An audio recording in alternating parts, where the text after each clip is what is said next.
Bismillahirrahmanirrahim. Assalamualaikum warahmatullahi wabarakatuh.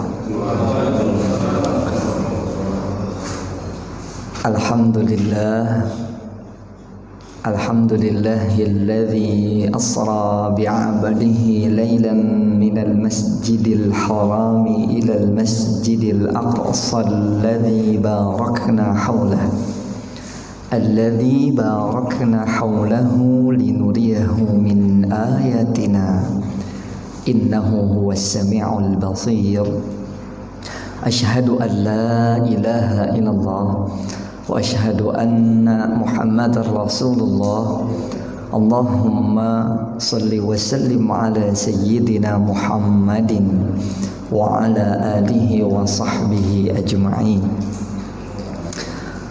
قال الله تعالى أتأمرون الناس بالبر وتنسون أنفسكم وأنتم تتلون الكتاب أفلا تعقلون صدق الله العظيم. Ma'asyiral muslimin jamaah Masjid Al-Hidayah Klaster Topas Perumahan Permata Cimanggis, mudah-mudahan kebersamaan kita di masjid ini mendapatkan keberkahan dari Allah Subhanahu wa taala. Amin ya rabbal alamin. Yang sama-sama kita hormati para guru, para ustadz, para pengurus DKM. Ada Ustadz Tri, Ustadz Irfan, insyaallah ini banyak ustadz di sini ya. Subhanallah. Ya, mudah-mudahan segala urusan pengurus DKM, ada yang pakai cadar, subhanallah. Ya, tapi cadar ikhwan ini ya. Wah, cadar ikhwan bukan cadar akhwat ini. Ya, ini sepertinya masjid kita sedang renovasi, sedang perbaikan. Mudah-mudahan segala urusan pengurus DKM, pengurus masjid ini secara keseluruhan dan segala urusan kita semua mudah-mudahan diberikan kemudahan oleh Allah Subhanahu wa taala. Amin ya rabbal alamin. Alhamdulillah, pada kesempatan episode Ahad 15 Maret 2020 atau 20 Rajab 1441 Hijriah, Allah masih perkenankan kepada kita nikmat sehat walafiah. Mudah-mudahan nikmat ini bisa kita maksimalkan untuk mendekatkan diri kepada Allah Subhanahu wa taala. Masya Allah, memang saat ini umat manusia sedang diuji di mana-mana, tak lepas pula dari negara kita, di mana ya dimulai dari satu negara lalu menyebar ke negara-negara lain sampai ke negara kita, yakni yang sedang masyhur sekarang virus corona. Dan ini sudah diantisipasi sedemikian rupa oleh banyak pihak, termasuk pemerintahan Indonesia, termasuk pemerintahan Kota Depok yang baru saja kemarin mengeluarkan surat edaran. Banyak poin di sana, ada 10 poin kalau tidak salah. Yang salah satunya adalah mengingatkan kita terkait dengan bagaimana kita bisa sama-sama menahan seperti itu dan mencegah penularan virus corona ya sebaik-baik mungkin, semaksimal mungkin. Tentu bagi kita hamba Allah Subhanahu wa taala sangat meyakini bahwa yang namanya virus itu adalah ciptaan Allah. Tentu kita harus lebih takut kepada yang Sang Pencipta daripada sang makhluk. Namun bukan berarti kita melepas diri dari ikhtiar. Jadi kita maksimalkan ikhtiar kita sama-sama untuk mencegah dari virus corona ini. Tapi jangan sampai berhenti di situ. Harus juga kita maksimalkan tawakal kita kepada Allah Subhanahu wa ta'ala. Sekarang sedang ramai bagaimana cara pencegahannya. Salah satunya adalah gulung karpet. Alhamdulillah di masjid kayaknya udah duluan gulung karpet. Duluan ini sama Istiqlal kayaknya. Ya, gulung karpet. Ya, sehingga salatnya langsung di lantai. Ya. Bahkan ada di negara lain yang sampai meliburkan Jumat, Ustaz. Tidak hanya Jumat, salat 5 waktu pun diliburkan itu. Karena memang di negara lain ada yang sudah lebih parah kondisinya dibanding negara kita. Sedemikian rupa. Ya. Maka kita sama-sama berusaha semaksimal mungkin bagaimana agar virus corona ini bisa tertangani dengan baik dari lingkungan terkecil kita. Dan kita maksimalkan pula ibadah kita kepada Allah Subhanahu wa ta'ala, Sang Pencipta segala sesuatunya.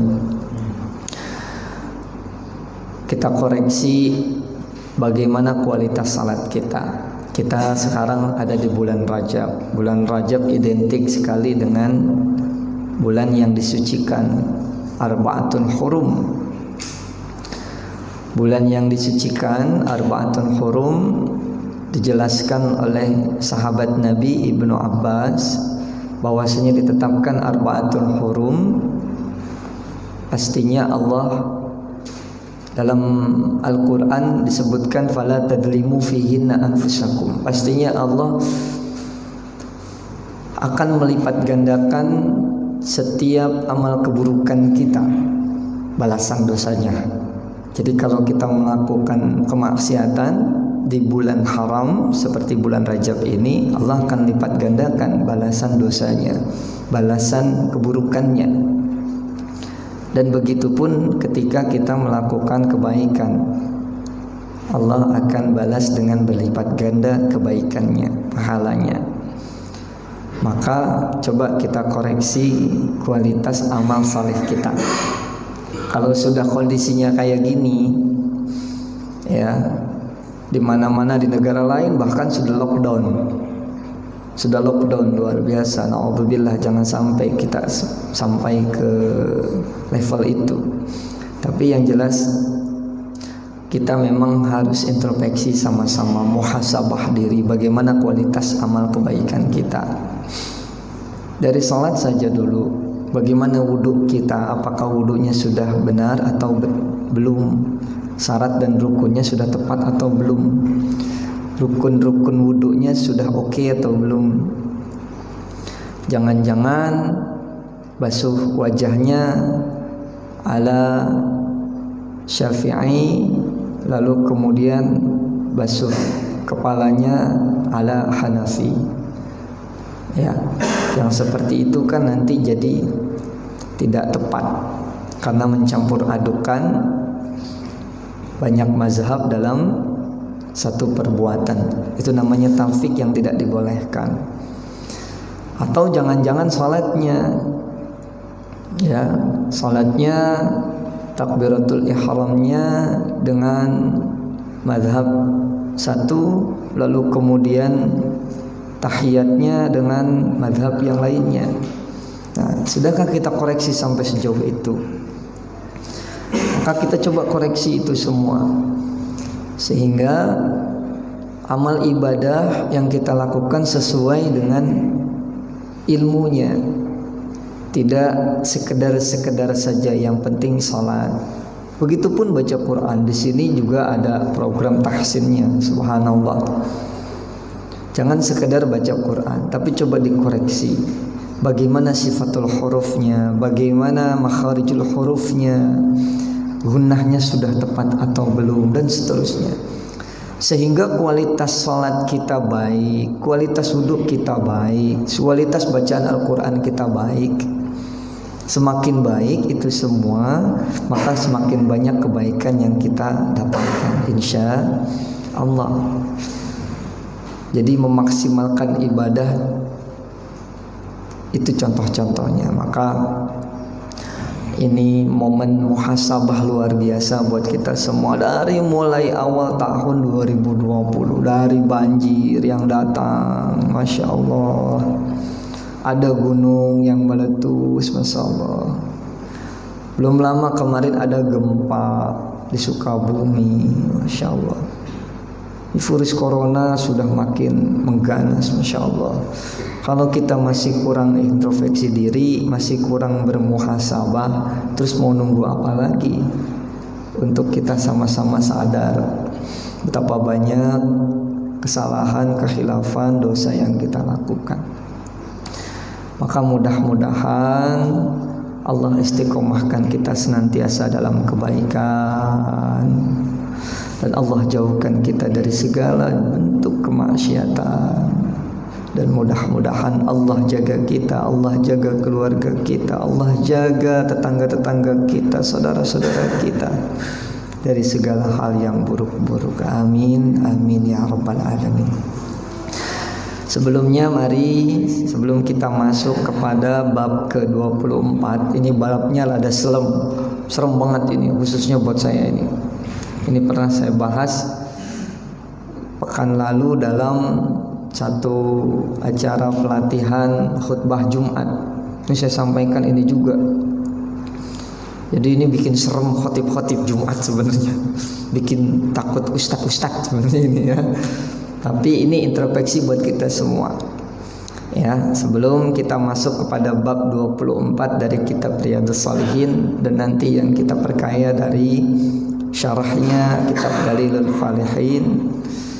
Ya, mudah-mudahan para ulama yang sudah menyusun kitab-kitab ini mendapatkan tempat yang terbaik di sisi Allah Subhanahu wa taala, dan kita yang mempelajari kitab-kitab ini mudah-mudahan ilmu yang kita dapatkan menjadi ilmu yang bermanfaat untuk dunia akhirat kita. Ala hadhihi niyah al-Fatihah. A'udzu billahi minasyaitonir rajim. Bismillahirrahmanirrahim. Alhamdulillahirrahmanirrahim. Maliki yaumiddin. Iyyaka na'budu wa iyyaka nasta'in. Ihdinas siratal mustaqim, siratal ladzina an'amta 'alaihim ghairil maghdubi 'alaihim waladdallin. Rabbighfir lana wa liwalidayna. Baik, bab ke-24. Apa bunyi babnya? Bab taghlidhi uqubati man amara bima'ruf aw nahyin an munkarin wa khalafa qawlahu. Jadi bab ini berkaitan dengan dahsyatnya atau betapa berat siksanya bagi siapa yang menyuruh atau mengajak kepada kebaikan serta mencegah dari kemungkaran, tapi apa yang ia perbuat justru tidak sesuai dengan apa yang ia ucapkan. Ini mirip knek. Tahu knek? Siapa yang suka mudik tuh di terminal? Ya. Ayo gitu ya. Mana Surabaya gitu. Mana Ponorogo gitu. Dia ngajak orang lain masuk ke bis, tapi ketika bis itu jalan dia nggak ngikut. Itu contoh ibarahnya saja.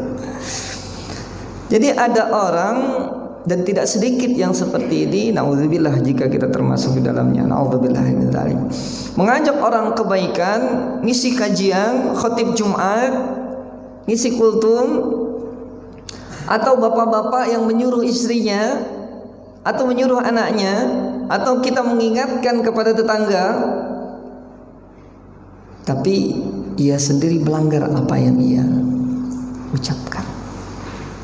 Dan ini berkaitan dengan tema-tema kita sebelumnya, menunjukkan kepada kebaikan. Itu kan tema kita yang sebelumnya, ya, menasehati, amar ma'ruf nahi munkar. Ini tema-tema kita yang sebelumnya, dan diingatkan oleh Syekh An-Nawawi dalam bab 24 ini. Ketika kita menasehati orang lain, ketika kita mengajak orang lain untuk kebaikan, ketika kita mengingatkan orang lain untuk tidak melakukan kemaksiatan, maka kita harus konsekuen dengan apa yang kita ucapkan. Jangan sekedar retorika saja, jangan sekedar menyuruh-nyuruh saja, tapi kita tidak melakukannya. Masya Allah, ya. Jadi kita harus belajar konsekuen. Allah Subhanahu wa ta'ala mengingatkan kita terkait masalah ini sebagaimana dalam surah Al-Baqarah ayat 44. Qala Allah Ta'ala, atamuruna an-nasa bil birri wa tansawna anfusakum wa antum tatluna al-kitaba afala ta'qilun. Mengapa kamu suruh orang lain mengerjakan kebaikan sedang kamu melupakan diri, kewajibanmu sendiri, padahal kamu membaca Alkitab, yakni Taurat, maka tidaklah kamu berpikir. Hasyarul muslimin rahimakumullah. Memang kalau ketika kita temui di sini ada kata-kata Alkitab, Alkitab di sini adalah Taurat, karena memang ayat ini, ya, dalam tafsirnya di sini lil Yahud adalah peringatan untuk orang-orang Yahudi. Jadi mukhatabinnya, ya, adalah untuk orang-orang Yahudi. Dalam hal ini adalah Bani Israel. Tapi dijelaskan di sini dalam tafsirnya, ya, dalam syarahnya, dalam kitab Dalilul Falihin yang menjadi syarah dari kitab Riyadhus Shalihin ini, illa annaha 'ammah fil ma'na. Tapi maknanya bersifat umum, berlaku untuk siapa saja. Begitu. Jadi berlaku juga ayat ini untuk kita semua, diperingatkan. Contoh nyatanya ada. Siapa mereka? Orang-orang Yahudi. Di mana mereka punya kebiasaan seperti itu. Dia tahu sebuah kebenaran, tapi ia tidak menegakkan kebenaran tersebut. Kemarin kita sudah bahas itu. Bagaimana ashabus sabat. Ada yang dikutuk jadi kera. Ada lagi yang dikutuk jadi bab 1. Ya, Masya Allah. Ada lagi yang mengingatkan tentang kalau itu efek karena dia tidak saling ta'muruna bil ma'ruf wa tanhauna 'anil munkar. Ada lagi oknum-oknum Bani Israel yang dia mengajak kepada kebaikan, tapi dia sendiri terjebak dalam kemaksiatan. Sehingga diingatkan oleh Allah Subhanahu wa ta'ala, atamuruna nas, ya, mengapa kamu menyuruh orang lain? Maksudnya di sini adalah sebuah istifham taubih, celaan dan teguran. Itu taubih wa taqri', teguran atau celaan. Bil birri, mengajak kebaikan. Apa di sini dijelaskan? Fi'lul khairi min silatirrahim wa ihsan wa ta'ah. Jadi salah satu bentuk albir, kebaikan itu adalah silaturahim. Ya, apa tuh silaturahim? Apa silaturahim tuh? Kita sering silaturahim yuk ke rumah sana. Silaturahim apa tuh? Ya, apa itu? Kalau kita biasa kaitkan silaturahim dengan menjaga tali persaudaraan, ukhuwah Islamiyah, ukhuwah apalagi? Ukhuwah basyariyah, sesama manusia. Ada lagi ukhuwah wataniyah, sesama anak bangsa. Kita jaga silaturahim kita.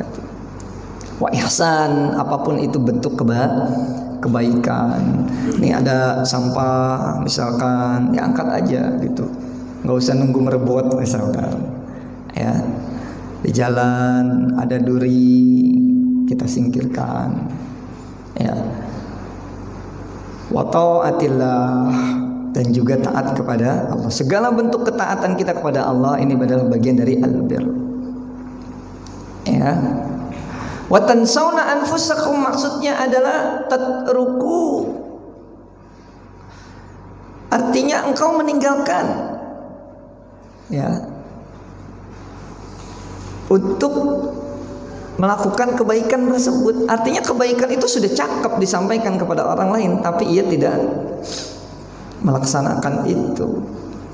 Wa antum tatlunal kitab, maksudnya adalah taqra'unahu, engkau membacanya, alimina bima inta alaihi fa kaifa imtithaltamu. Maksudnya adalah engkau membaca, engkau memahami isi kandungan Taurat. Ini kan khitabnya tadi kepada orang-orang Yahudi. Lalu kemudian engkau justru tidak mengamalkan isi kandungan Taurat tersebut, justru malah engkau menyelisih, artinya bertentangan dengan isi kandungan Taurat itu. Ya.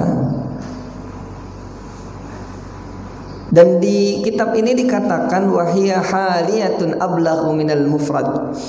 Memang mufrad itu kata tunggal. Di sini kitab disebutkan Alkitab, berarti Taurat. Tapi maknanya di sini At-Taurat wal Injil. Ya, dalam Dalil Fadil dikatakan At-Taurat wal Injil.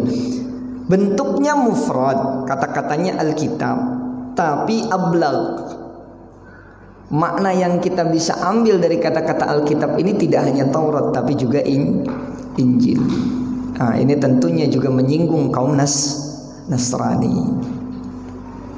Ya, begitu. Artinya kemarin kita sudah bahas orang Yahudi dan orang Nasrani yang tidak mengamalkan kitab Taurat dan juga Injil, maka kemudian Allah laknat mereka. Na'udzubillahi min dzalik. Maka begitupun kita dengan umat Islam ini. Kita membaca Al-Quran, kita mengkajinya, lalu bagaimana kita dalam pengamalannya? Begitu. Nah, ini kita coba introspeksi diri. Karena disinggung oleh Allah Subhanahu wa taala, afala ta'qilun. Apa itu artinya afala ta'qilun? Apakah kamu tidak berpikir? Artinya kita ini sudah diberikan akal pikiran oleh Allah Subhanahu wa taala untuk bisa melakukan yang terbaik untuk diri kita.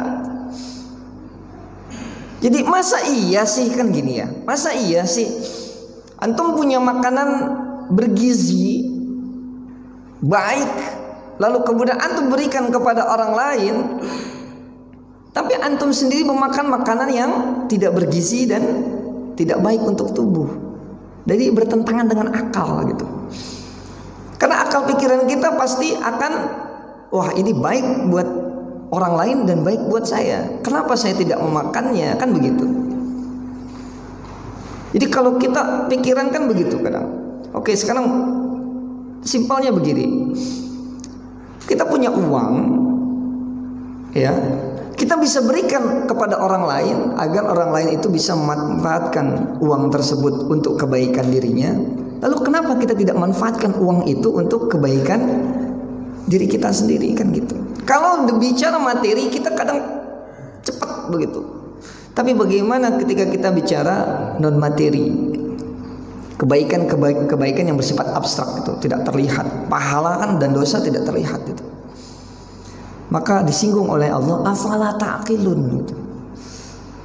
Masa sih kamu ingin orang lain baik, kok diri kamu sendiri tidak mau jadi orang baik gitu. Tidak mau mengambil kebaikan tersebut untuk diri sendiri. Nah, ini kemudian menjadi teguran buat kita semua. Ayat yang kedua, Allah Subhanahu wa taala berfirman dalam surah As-Saff, dan ini masyhur sekali. Menjadi peringatan buat kita semua. A'udzubillahi minasyaitonir rajim. Ya ayyuhalladzina amanu lima taquluna ma la taf'alun. Kabura maqtan 'indallahi an taqulu ma la taf'alun. Yang artinya, wahai orang-orang yang beriman, kenapakah kamu mengatakan sesuatu yang tidak kamu kerjakan? Amat besar kebencian di sisi Allah bahwa kamu mengatakan apa-apa yang tidak kamu kerjakan. Masya Allah. Ini kita kaji ayat ini berat. Ya. Ini Imam Al-Baidawi menjelaskan terkait dengan ya ayyuhalladzina amanu lima taquluna ma la taf'alun. Wahai orang-orang yang beriman, kenapakah kamu mengatakan sesuatu yang tidak kamu kerjakan? Beliau menjelaskan, ruya annal muslimin qalu. Suatu hari diriwayatkan umat muslim itu pernah berkata, lau alimna ahabbal a'mali ilallah. Seandainya kami tahu suatu perbuatan yang dicintai oleh Allah Subhanahu wa taala, ahabbu itu ismu tafdil, yang paling dicintai oleh Allah Subhanahu wa taala, maka kami akan menyerahkan atau mengeluarkan totalitas amwal wa anfus, harta yang kami miliki dan juga jiwa kami gitu. Jadi habis-habisan lah begitu. Ya. Lalu kemudian diturunkan oleh Allah Subhanahu wa taala sebuah ayat, innallaha yuhibbul ladzina yuqatiluna fi sabilih. Bahwasanya Allah teramat mencintai orang-orang yang berperang di jalan Allah, karena masa itu masa peperangan, masa-masa berjihad. Ya. Lalu kemudian tidak sedikit di antara kaum muslimin ketika diturunkan ayat ini, kan tadi dia nanya ya, seandainya kami tahu apa yang paling Allah cintai dari amal perbuatan, maka kami akan totalitas gitu kan, mengeluarkan hartanya, menyerahkan jiwa raganya, kan gitu. Lalu diturunkan oleh Allah bahwa Allah sangat mencintai orang yang alladzina yuqatiluna fi sabilillah, berjihad di jalan Allah Subhanahu wa taala. Lalu apa yang dilakukan oleh sebagian orang muslimin itu? Sebagian orang muslim itu, mereka tidak mau atau ragu dalam melaksanakan itu. Maka turunlah ayat ini. Lima taquluna ma la taf'alun. Gitu. Jadi sebelum dikasih tahu oleh Allah nanya, giliran udah dikasih tahu nggak mau dilaksanain. Begitu. Ya. Kaburomak dan ayadallahi an taqulu ma la taf'alun. Maka Allah tidak suka dengan hal-hal yang seperti itu. Jadi kan kadang-kadang kita begitu, ya. Nantilah kalau saya punya harta ya yang cukup, saya bakal nyumbang nih ke Masjid Al-Hidayah. Giliran udah dikasih harta sama Allah, pelit. Begitu. Anak kadang begitu juga. Pak, beliin sepeda dong Pak gitu ya, biar sekolah papa nggak usah anterin, saya tinggal berangkat naik sepeda, ntar tunggu gajian. Pas udah gajian lupa atau melupakan atau pura-pura lupa gitu. Maka kita sering kalau ketemu sama teman-teman yang diamanahkan oleh Allah Subhanahu wa taala, baik itu pejabat publik ataupun anggota dewan, itu kita sering ingetin, ingat sama janji-janjinya dulu begitu. Ya. Jangan sampai sudah jadi lupa sama janji gitu. Kemarin saya ke Bandung, ada pertemuan di Majelis Ulama Indonesia Jawa Barat di Bandung itu. Yang ngobrol-ngobrol sama beberapa orang. Ya, kenapa kok sedemikian rupa kita diuji oleh Allah Subhanahu wa taala, kondisi kita seperti ini? Ya, karena memang tidak sedikit di antara kita mudah sekali berjanji, tapi mudah sekali pula lupa dengan janji-janji. Ketika kita susah ingat, ketika kita senang lupa. Dan jangan nunjuk ke orang lain, tapi coba nunjuk ke kita itu. Karena hakikatnya ketika nunjuk orang lain, 4 jari ini menunjuk kepada kita. Banyak-banyak introspeksi. Jangan-jangan kitanya juga begitu. Ya, naudzubillahi min dzalik. Jadi kita ngajarin yang baik-baik buat anak, istri, maka coba koreksi. Apakah kita sudah melakukan kebaikan-kebaikan itu, atau kebaikan yang kita lakukan, nauzubillah, ternyata hanya sekedar pencitraan saja. Nauzubillahi min dzalik. Ayat yang ketiga, wa qala ta'ala ikhbaran an Syuaib sallallahu alaihi wasallam. Nah, ini menarik nih. Syuaib itu siapa? Syuaib adalah seorang nabi dan rasul. Biasanya kita hanya menyebut sallallahu alaihi wasallam hanya kepada ketika disebutkan nama Nabi Muhammad sallallahu alaihi wasallam. Kenapa Syekh Imam An-Nawawi menulis an Syuaib sallallahu alaihi wasallam? Nanti kita bahas dalam syarah. Wa ma uridu an ukhalifakum ila ma anhaakum anhu. Ini ayatnya agak panjang, tapi dikutip segini saja oleh Syekh Imam An-Nawawi agar berkaitan dengan temanya saja. Ya. Yang artinya, dan aku tidak berkehendak menyalahi kamu dengan mengerjakan apa yang aku larang. Jadi Nabi Syuaib pernah berkata demikian kepada umatnya. Ya. Jadi tidak mungkin aku melarang sesuatu tapi aku melakukannya gitu. Wa qala ta'ala ikhbaran, maksudnya adalah mukhbiran. Ya, Allah ingin menceritakan tentang kisah Nabi Syuaib. Siapa Nabi Syuaib itu? Ada yang tahu silsilahnya Nabi Syuaib? Ini banyak versi. Versi yang pertama, an Syuaib bin, apa ini bacanya ini? Kalau dibuka di buku berbahasa Indonesia bacanya Makyil, ada yang Mikyal itu. Ya, ternyata di kitab bahasa Arabnya ada nunnya. Minkyal, Minkail gitu ya. Bin Yasjab. Tapi kalau dalam buku-buku berbahasa Indonesia baknya jadi nun. Saya juga bingung itu. Ya, baknya jadi nun. Mungkin dia salah baca gitu, salah baca titiknya. Kita coba ditanya, lihat di buku-buku atau bah Google lah, tanya tuh. Ya, silsilah Nabi Syuaib. Kenapa kok banyak yang bukan nulisnya Yasjan bacanya? Padahal bahasa Arabnya pakai ba. Bin Madian bin Ibrahim Al-Khalil. Jadi Nabi Syuaib adalah keturunan dari Nabi Ibrahim sallallahu alaihi wasallam. Nah, di sini dikatakan sallallahu ala nabiyyina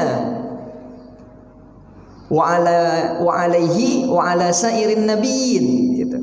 Jadi salawat dan salam itu, ya, salawat itu kepada nabi kita Nabi Muhammad sallallahu alaihi wasallam, wa ala sairin nabiyyin, dan juga kepada semua nabi.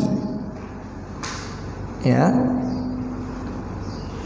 Wa fihi as-shalah ala kulli nabiyyin gitu. Jadi dalam kitab ini dikatakan sholawat itu ya kita haturkan kepada semua nabi.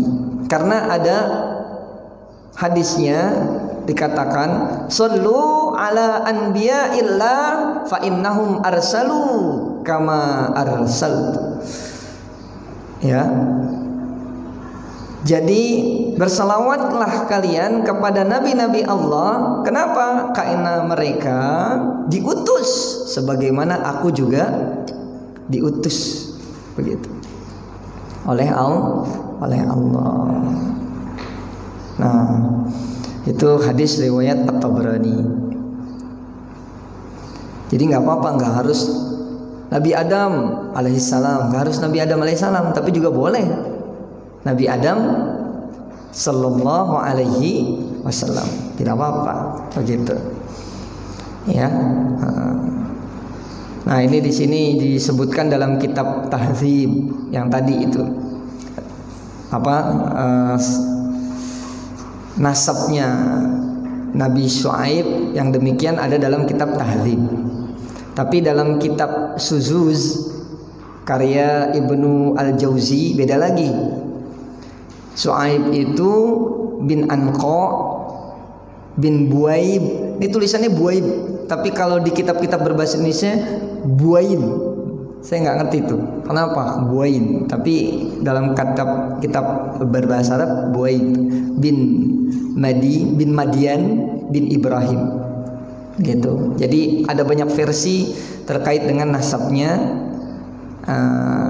Nabi Syuaib. Tapi yang jelas Nabi Syuaib adalah keturunan dari Nabi Ibrahim. Wa ma uridu an ukhalifakum ila ma anhaakum anhu. Ya.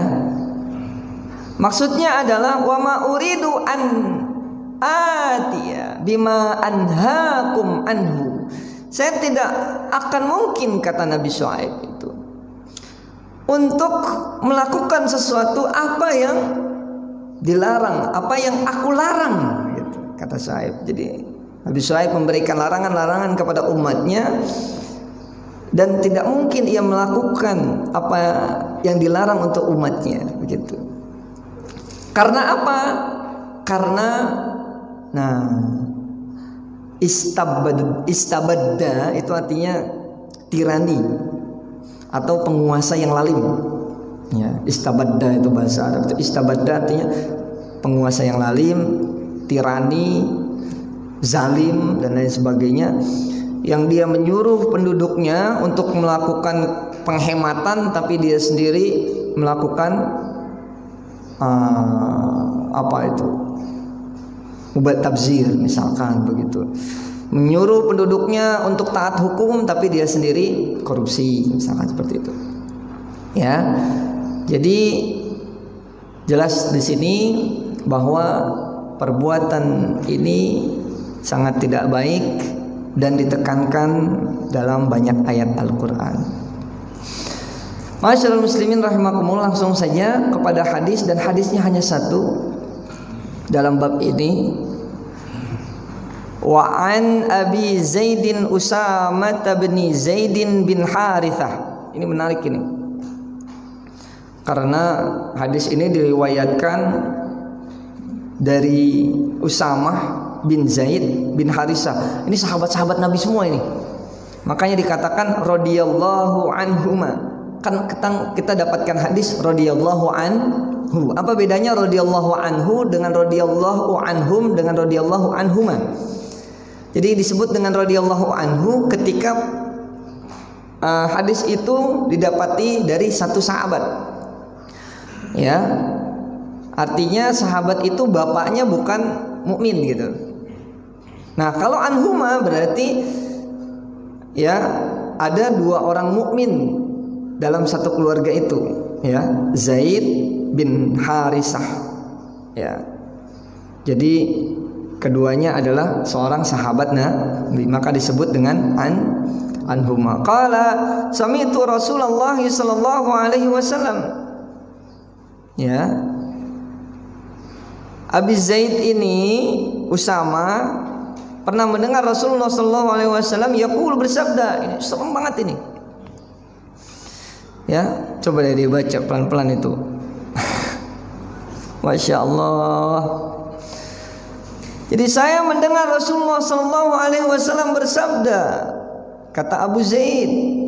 Abu Zaid itu nama julukan bagi sahabat Nabi namanya Usama. Apa yang disabdakan oleh Rasul? Akan didatangkan seorang lelaki pada hari kiamat nanti.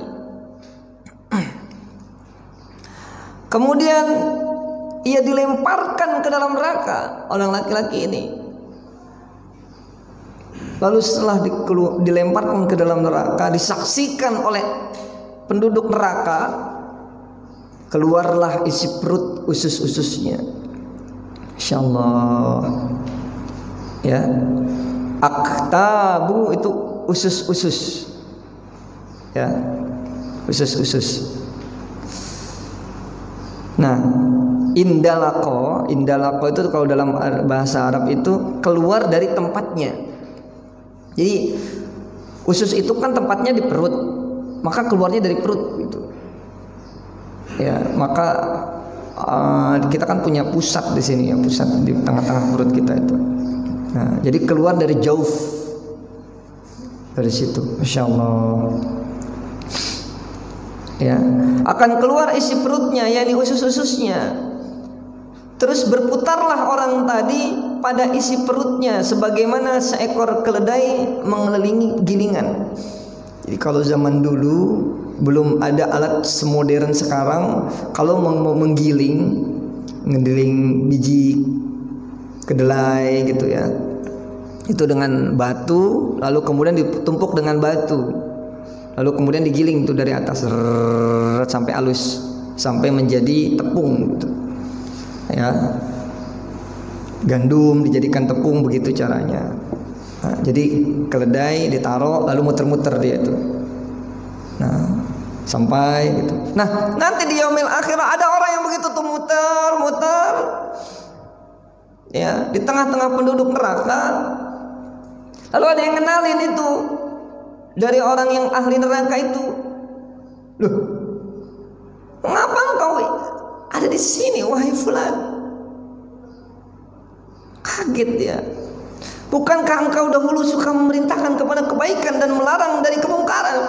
Engkau dulu di dunia orang baik, suka nasihatin orang. Kami lihat engkau orang baik.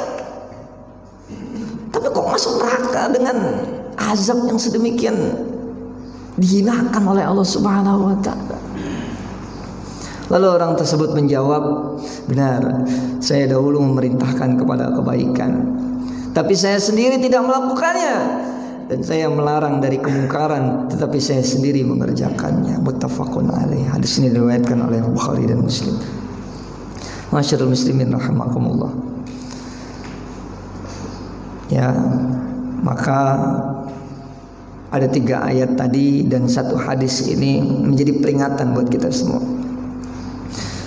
Tapi ingat, mengamalkan hadis ini, mengenalkan bab ini setelah kita mengamalkan bab-bab kita yang sebelumnya. Jadi jangan kemudian setelah belajar bab ini, udahlah kalau begitu saya nggak usah nasihatin orang, nanti saya disiksa sedemikian rupa. Tidak. Ya, jangan sampai kita seperti itu.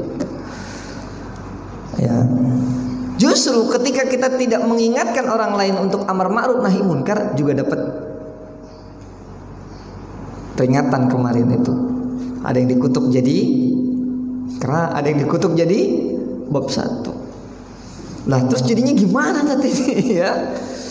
Diem baik kagak boleh, banyak omong, hati-hati. Begitu. Jadi kita sering dengar pepatah itu, diam adalah emas. Emas berharga tidak? Harga ya. Emas Jawa berharga juga. Emas itu berharga sekali ya. Tapi apakah emas adalah hanya satu-satunya barang berharga di dunia ini? Ada yang lebih mahal dari emas, ya kan? berlian, intan, permata, jamrud, katulistiwa, ya. Masya Allah. Jadi memang diam itu emas, tapi bukan berarti satu-satunya berharga adalah emas. Maka diingatkan di sini falyaqul khairan aw liyasbut. Maksudnya diam itu adalah ketika engkau tidak bisa mengatakan kebaikan, maka diamlah gitu. Tapi kalau kita punya kesempatan untuk menyampaikan kebaikan, kebenaran, mengajak orang lain kepada yang ma'ruf dan mencegah kepada kemungkaran, maka kita lakukan itu. Dan kita sudah bahas yang lalu. Kalau bisa dengan biyadih, tangan kita, dengan power kita, dengan pengaruh kita, dengan jabatan kita. Fa in lam yastati fa bilisani. Kalau enggak mampu ya pakai lisan, ingetin orang lain. Sekarang kalau enggak berani ngomong tinggal di WA, japri. Ya, atau via WhatsApp group, ya, disamarkan namanya, disinggung-singgung saja. Kalau nggak berani juga fabi qalbi, maka dengan hati. Mudah-mudahan kita semua mampu untuk amar ma'ruf nahi munkar dan juga konsekuen dengan hal tersebut, sehingga kita bisa menebar kebaikan buat banyak orang dan juga menyelamatkan diri kita sendiri juga. Sehingga jangan seperti lilin, menerangi banyak orang tapi ia sendiri membakar diri sendiri. Na'udzubillahi min dzalik. Sebelum ditutup mungkin ada pertanyaan, silakan.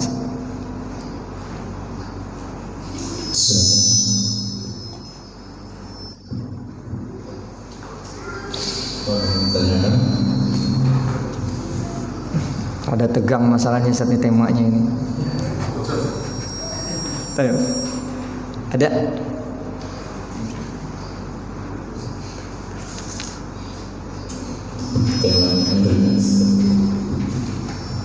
Ada? Baik. Ini kalau tidak ada pertanyaan, ya emang ini ayat dan hadis bukan untuk dipertanyakan tapi direnungkan. Ini rada serem juga temanya ya. Jadi kalau tidak ada pertanyaan, ada pertanyaan Ustaz? Tentang apa saja boleh? Tidak ada. Baik. Kalau tidak ada pertanyaan, jadi kita tutup Ustaz itu. Ya.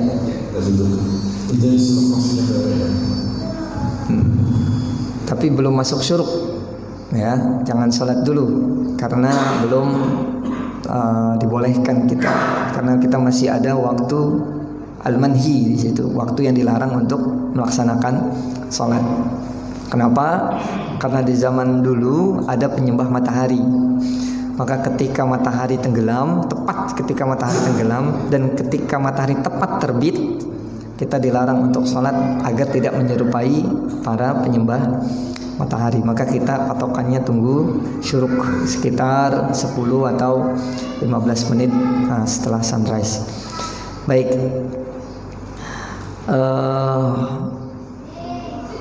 Sebagai kata penutup dari kajian kita pada pagi hari ini, memang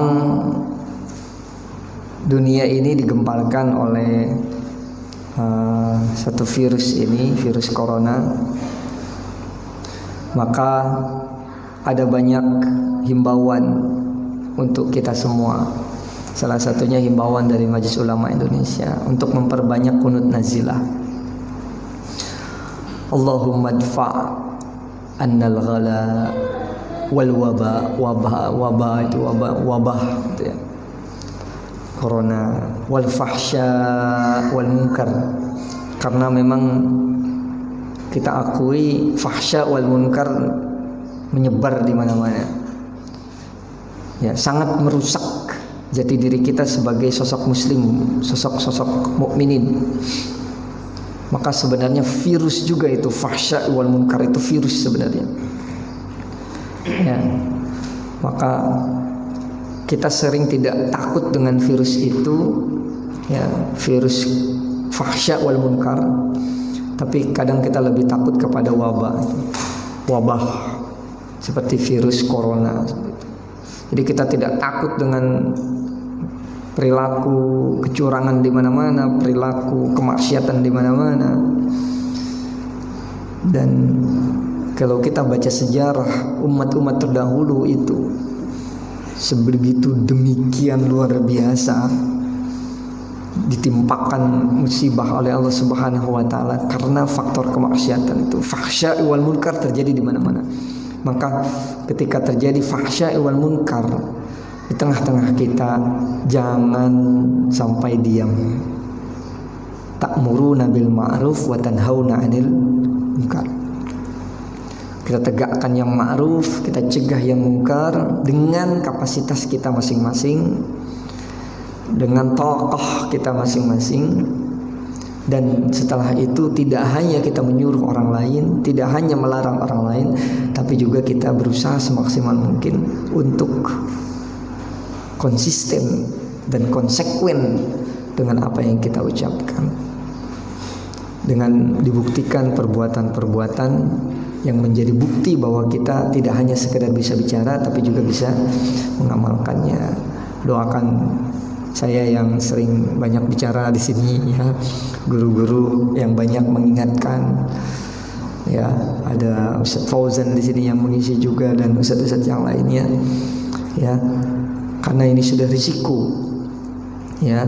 Risikonya orang yang memiliki ilmu dia wajib menyampaikannya, tidak boleh menyembunyikannya. Jadi kalau kemungkinan ada guru-guru kita yang menyampaikan itu bukan karena dia sudah saleh, sudah dijamin masuk surga, sudah megang kunci surga dan lain sebagainya. Tidak. Tapi itu hanya sekedar melaksanakan kewajiban. Jadi saya duduk di sini melaksanakan kewajiban. Kewajiban pertama diundang oleh pengurus DKM dan menyampaikan ilmu. Maka doakan kami mudah-mudahan kami juga tidak sekedar menyampaikan tapi juga mengamalkan ilmu-ilmu tersebut. Masya Allah ya, kita tutup sama-sama dengan membaca doa. Mudah-mudahan ujian-ujian yang Allah berikan kepada kita semua, kepada bangsa ini, kepada umat Islam dimanapun berada, kepada saudara-saudara kita sama kaum muslimin, kaum mukminin, sama manusia, memang sedang diuji oleh Allah Subhanahu wa taala sedemikian rupa. Masya Allah. Mudah-mudahan Allah jadikan kita orang-orang yang sabar. Mudah-mudahan Allah jadikan kita orang-orang yang pandai bersyukur terhadap nikmat yang Allah telah beri. Mudah-mudahan Allah jadikan kita orang-orang yang pandai untuk mengintrospeksi diri. Mudah-mudahan kita adalah orang-orang yang konsekuen dengan apa yang kita ucapkan. Mudah-mudahan Allah jadikan kita orang-orang yang berani menegakkan kebenaran dan kebaikan. Mudah-mudahan Allah jaga diri kita, Allah jaga keluarga kita, Allah jaga tetangga-tetangga kita, Allah jaga saudara-saudara kita dari hal-hal yang buruk. Allahumma dfa'anna al-ghala, Allahumma dfa'anna al-waba wal fahsya wal munkar والسيوف المختلفة والشدائد ما ظهر منها وما بطن من بلدنا هذا إندونيسيا خاصة ومن بلدان المسلمين عامة برحمتك يا أرحم الراحمين. الحمد لله رب العالمين. سبحانك اللهم وبحمدك أشهد أن لا إله إلا أنت أستغفرك ونتوب إليك. السلام عليكم ورحمة الله وبركاته.